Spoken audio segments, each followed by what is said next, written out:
By the time we got to France, air supremacy was pretty much all Allied. Like I say, Battle of the Bulge was kind of anxious time, and the weather was so bitter cold that we tried to get a flight up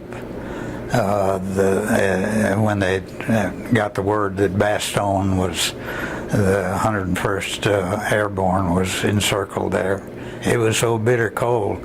First three planes tried to take off, they iced up, came down, we lost a little crew there. So it was a couple of days before the weather eased enough that we could get airplanes off the ground. It was one of the bitterest winters Europe had had in many, many years. This one night, the air raid alarm went off.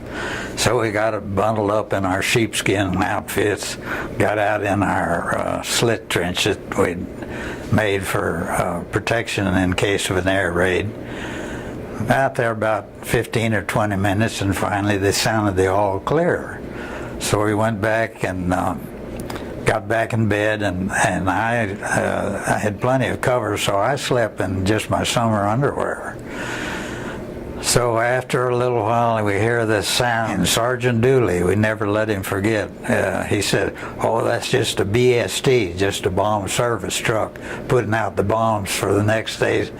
Boy, he hardly got that out, and rat-a-tat-tat, a machine gun, and this lone German aircraft, he's coming right down the runways, and our tents were just a little bit back from that, probably 100 yards. He started opening up with a machine gun, and then he dropped bombs, and we lost some personnel down at the other end of the runway. Man, I come out of that bed and went running barefooted over this ice and snow and got in that slit trench, and he made about 4 runs. He'd come circle around and make the same run over again. We also got out there the next morning, even with that frozen ground, and dug that trench deeper, because with all of us in it, we couldn't duck far enough down to get our head.